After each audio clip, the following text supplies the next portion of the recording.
Welcome back. In today's lesson, we're going to talk about the skill versus challenge flow chart. And to talk about this at all, we need to turn to Mihaly Csikszentmihalyi, who is this lovely man who wrote the national bestseller on flow, the psychology of optimal experience. All right, so what we want to talk about in terms of this is when we look at, in context of the conversation we've been having about the underbelly of Dharma, what happens when we fall out of the flow state, and how can we use some of this brilliant man's work to know where we're at. So I'm going to just show you this little image that he created around the different states, and you can see flows up here in this yellow part, this upper right corner. And we're going to look at this and we're going to map out for us exactly what's going on when we're in a flow state in regards to everything that we've been talking about so far. Uh, and what I want to do is just give you a little bit of background on Mahali's work. So he characterized 9 component states of achieving flow, including the challenge, skill, balance, merging of action and awareness, clarity of goals, immediate and unambiguous feedback, concentration on the task at hand, the paradox of control, transformation of time, loss of consciousness, and autotelic experience. For those who don't know that word, auto is self, and telic means having this meaning or purpose. So purposeful when we're absorbed in an activity for the purpose of it itself. All right, so that looks like a lot of words, and we're going to really focus on the first one, the challenge, skill, balance, for finding how we can get back into a flow state, and also what happens when we don't. So a part of awakening waters, we're really trying to find this awakened flow where we're in this experience. And let's just go a little bit into what are some of the experiences of flow. So when we're in flow, these are some of the things that actually happen, is that we get completely involved in what we're doing. We're focused, we're concentrated. There's a sense of ecstasy. There's a sense of being outside of this everyday reality. There's greater inner clarity. We know it needs to be done and how well we are at doing it. We know that the activity is doable, that our skill meets the task at hand, and we'll talk a lot more about that. We have a sense of serenity, that we're not worried about ourselves. There's a feeling of going beyond our past boundaries of self, our ego. There's a timelessness that opens up as we're focused. We don't know where the time goes. And there's intrinsic motivation. Like we're just being in that state actually produces its own reward. And to achieve the state of flow, there's 3 conditions. This is important to write down, so I would just take note of this. The goals are clear, the feedback is immediate, and there's a balance between, again, skill and challenge, or opportunity and capacity to fulfill that challenge. And so in flow theory, that there's these 3 conditions, and I'm going to say exactly what we said in these simple ways. Goals are clear, feedback is immediate, and there's a balance between opportunity and capacity. This goes into a little bit more detail. This one must be involved in an activity with a clear set of goals and progress. This adds direction and structure. So that was a lot of what we did the in the fire element and in the air element, is we got really clear on what goals are and what the direction is and what the structure is. So I want to show you how you are aligned now to go into new levels of flow. And when you're not, it'll help you see this, some of the things that come up in here, of like what in here is getting in the way. Is it this challenge, skill, balance? And that's where we'll really get into. Sometimes it's more of a question of feedback. Sometimes the goals we created weren't clear enough. Sometimes we don't have the environment to actually focus, to concentrate on the task at hand. And let's go back to this. So the task at hand must have clear and immediate feedback. This helps a person negotiate any changing demands and allows them to adjust their performance to maintain the flow state. So if you've kind of gone off in a trajectory and you're not getting feedback as to whether you're on the right track or not, you can get lost out there. And so this need for a feedback loop is thus very important. All right, and then this one we're going to spend most of our time on today, which is this balance between the perceived challenges and the perceived skills. We must have confidence in our ability to complete the task at hand. Otherwise, it gets us out of the flow state. So I just wanted to show you that that's where we're orienting to. We're going to come back to this image in just a moment. All right, so let's look at this teaching of flow in terms of the the challenge and the skill unlocking flow. So again, if challenge and skill unlock flow, right, and this is this directionality. Remember, flow was over here. Well, what happens in for your next true target, right, in the next chapter of your life and who you're becoming, if your challenge exceeds your skill? So say you end up over here and like the actual challenge of what you need to get done of what's on your smarts. We'll say like this is a smart over here, and that the challenge of it, like where it's falling on this map, is it's way up here, and your skill level is not, right? Your skill level is in this area, right? It's where it's intersecting on the there. Like, ooh, where does that go? Remember, that goes into this lovely, horrible feeling of anxiety. Right now, you're in that realm. If we then map this on there, right? It's like flows over here, and anxiety is where we end up. And this is something that's really common, is where we underestimate the challenge. We really overestimate our skills, or overestimate how easy it will, underestimate how hard it will be to gain the skills needed to meet the challenge. And so when this happens, we can easily get out of a flow state and enter this, belly of the whale, where we're disappointed, disillusioned, lost, angry, and we want to give up, etc. So when this happens, it's really quite important to go to, okay, well, what actually is my skill level? And we want to back off and find this sweet spot where we have the amount of skill to meet this level of challenge. Knowing that, guess what? There's going to be the next step and the next step and the next step, right? We're going to be able to then increase our skill in the amount of time that we increase our challenge, and so forth, right? And this is what the idea is if we get really good at this, then we can stay in this continual phase of flow.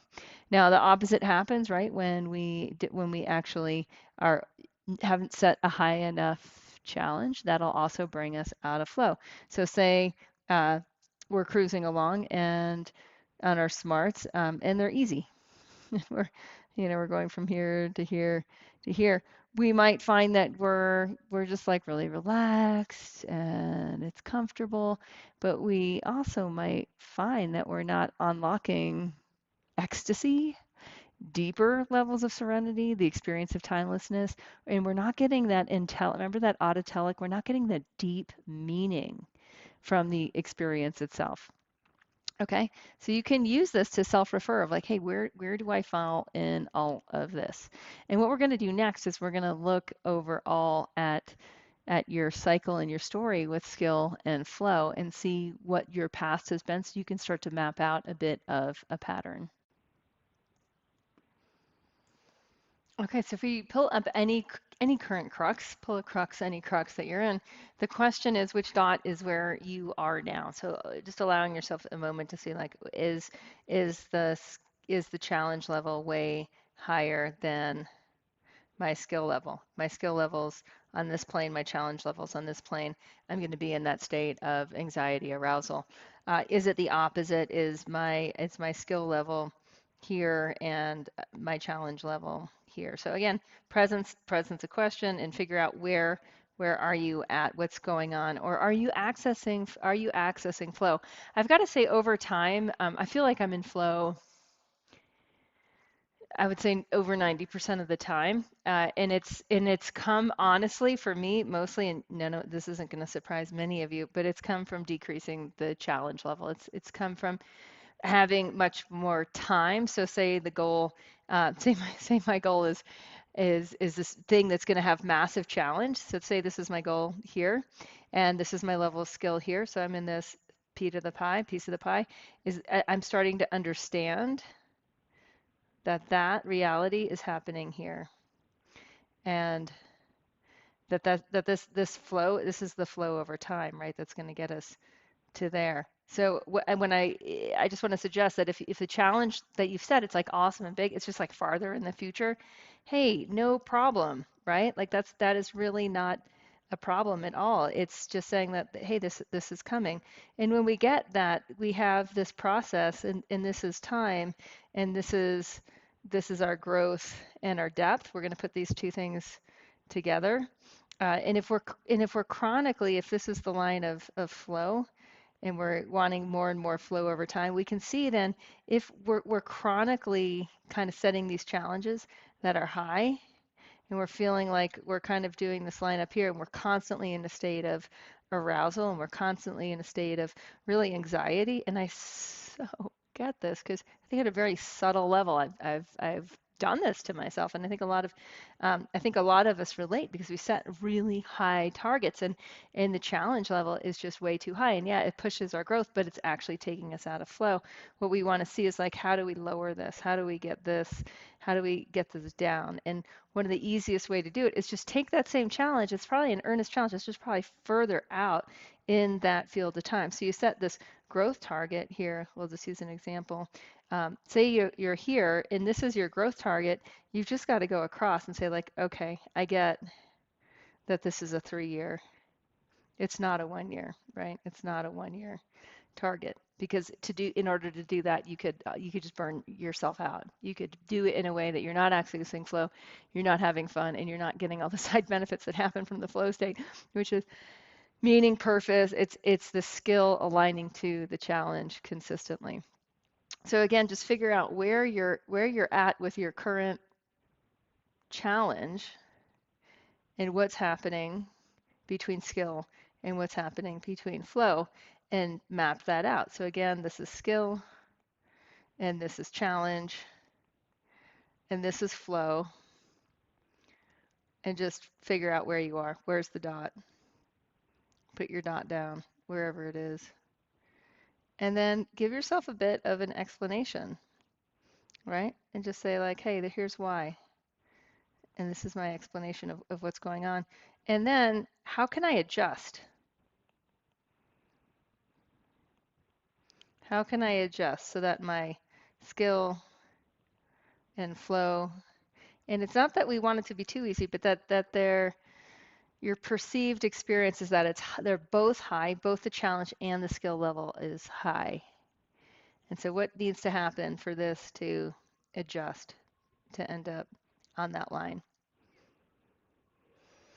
And take a moment, just press pause and journal on this. Get a sense of what that is for you.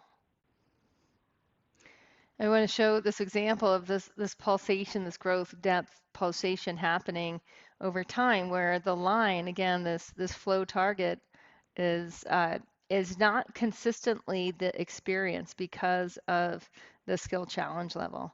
And so even though growth and depth might be happening fast, the skill challenge level is happening above that flow line. So that's one way of looking at it, or starting to understand repetitive challenges that this might be part of the cycle that breaks. This might be part of your day of reckoning, is really starting to look at like, hey, what does it look like for me to accurately set targets that are aligning my skill level to the challenge level?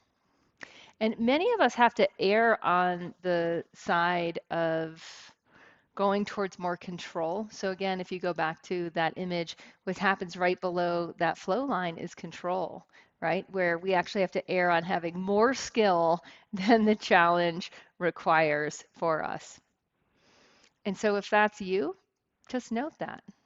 So if we look at all the mini cycles that I've drawn before, as far as, if we look at the process of evolution and growth and depth, and we get that kind of a spiral, but we can also see, and again, this is more on a linear curve, we can start to see this line of growth of these lines in here pointing the way to flow. And so this is that part of that. And what I want to show in here is that we're able over time, if we see these as segments of time, is we're able to meet greater challenges, and then we need to dial our skills in, and then meet greater challenges and dial our skills in. And this kind of up and down path of integration gives us that experience over time. All right, let me just undo all that. Okay, so then if we look at what are these different challenges and what are these different skills, if we start to actually map our journey here and see like, oh, if I can look at my whole past with Dharma, what are some of the phases, stages, the ups and downs? What are some of the ways that I've set up challenges that have then needed me to develop my skill? And so what I did is I just broke this down into these little subsectors so that we can see again each, if we just highlight this, we can see each realm of the spiral in here, right? Each turn of the wheel in here to start to see like, okay, what exactly was the challenge and what was my level of skill, what skill building needed to happen. So what you're going to do in your next worksheets with this is you're actually going to write down what was happening, like what were these different landmarks for you along the way so that we can start to see the pattern in there. You're going to map out where your skill has met your challenge over time to bring you uh, on this path. And you might find that it's like it hasn't felt that fluid. It's felt bumpy or up and down, and this might help you see like where are the hard times, where are the breakthroughs, where are the troughs, where did you enter low levels of stagnation, etc. What did this actually look like for you? And it might not look like this quite so much. It might look really quite different. But the idea here is to get a little bit involved with where the skill meets challenge, because what I have found on the path of Dharma is that if we get better at this, we get out of these states mostly of anxiety, worry, arousal, which is where a lot of us who are very driven on this path, and most people in in this course, in this context, will tend more towards this arousal, anxiety, worry side and flow side than apathy, boredom, relaxation. There will be quite a few of you that are in the control, and it's important to realize then that your graph is going to look a little bit different. It might look like a lot of those things are actually below, right? Instead of being up high, it's going to look like they're below. If this is flow, then this is going to look like it's below flow, right? If you're chronically in a place with, again, excessively trying to control your path of dharma. And I do find that's really, that's really quite fascinating. Whereas for those of you who bite off more than you can chew, you're going to find that flow is here and you're way above, your whole chart is happening like way up above that line. So these are just some different ways that I've thought about it that I think might be helpful for you. At least I hope so. So what you're going to do is you're going to go ahead and make your own, you're going to make your own map of like, hey, what were, if I go back, oh wow, when I was first studying in Ayurveda school and then I was trying to enter a practice, like how did that actually feel? It was like, oh, it's definitely anxiety. So I could say like, 2001 was anxiety because of money. And then I found that, and that was maybe point number one. Then what happened in that point number two is like I actually got comfortable because I did X, Y, Z, right? And so this is what you're going to do is you're going to start to see where are some of these dots on your map. What happened next? What happened next? What happened next? And you're just going to get a little bit more familiar with your own story in terms of your challenge and in terms of your skill. And what this will do is then you want to get to the now, saying that point number four is the now, is you want to look to these different phases as well, as far as like the next, what is this going to look like? What is the skill, the level? What is this going to look like? What is this going to look like? And you want to project a little bit forward. And what you might find as you look through this is, and all these questions are in your workbook, but what patterns are there? Was there any resistance to acquiring certain skills? If I look at like massive growth, I could say like, oh, there is if, and let me just erase this. We'll pretend this isn't now. There was a coach. So it was a certain relationship that helped me bump my skill up. Maybe there was a real specific skill set. Like for some people, sometimes it's technology. For some people, sometimes it's relational. For some people, it's maybe financial, etc. And start to look at like where the skills you needed to meet the challenge, what were they, and did you resist them? And in that resistance, what did that do in terms of your flow? Did that create more arousal, more worry? Did that create apathy? Like, I can't figure it out anyways, I might as well give up. and get you back into like, well, I might as well have much smaller goals that then brought you into a place of boredom or apathy. So then other questions in here are, and let me actually, I'll just pull these questions in because they can be somewhat helpful to look at, is how much do you overestimate your skill level to meet challenges? And this question right here to me this is a big one. If we chronically are overestimating our skill level, then we can do a lot. Remember in the beginning when in talking about flow, I was showing how when you're in the underbelly of Dharma and these bigger issues come up and you're out of integrity, and maybe one of the ways you're out of integrity is you chronically overestimate your skill level to meet challenges, or maybe you chronically underestimate the challenge level to get to where you want to go.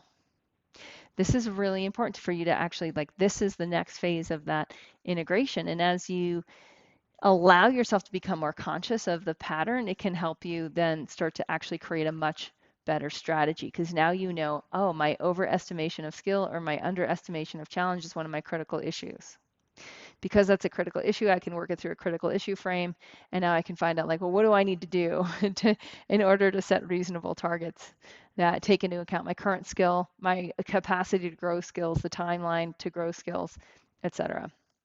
Other questions in here, what is the pattern of difficult emotions, physical issues, or relational issues that surface when you're in the trough of a challenge or in a stuck point? So just noticing again on this grid, what is the emotional pattern? Do you go to control or do you go to anxiety? And then this can help too, of like what surfaces when you actually break through some of this trough of depth and get back into growth. So based on this, based on challenge and skill and flow, what you want to be able to do is see a pattern so that you can start to predict your future. You can start to see like, okay, how can I get much better at understanding my true strategic or critical issues and develop better strategy from that? What can I see so that I can really balance where I'm at in this skill challenge, and so I can really get into that flow state. And it is like this over time, right? Where you're just like you're getting better, you're actually building the skill of being in flow. And the more we're in that, the more we're actually able to navigate some of the deeper underbelly of Dharma without as much of the emotional turmoil and trauma, because we're not sending ourselves into like these really high anxiety states or these hyper control states. All right, please map this out. Let me know your insights. Let me know ways I can improve this training. This is something that it's something that I'm playing with, that I'm really looking at, that I know has really helped me over time to see like, in this next quarter, exactly what skills do I need in this next quarter, right? Exactly how much of a challenge can I truly bite off given the skills that I currently have, given what I'm trying to do, the direction I need to go, and can I get this in the right field of time, right? Because we have a lot of time. And if we look at that, like maybe our 3-year target is maybe a 5-year target, and maybe our 1-year target is really a 3-year target. And when we back things up that way, we can see like, okay, now I'm aligned. Now I'm much more aware of my critical issues, and I'm much better able to create a better strategy for that. So that's just one example. That's not everybody's example. But what I want you to do next is to find your pattern. Go team.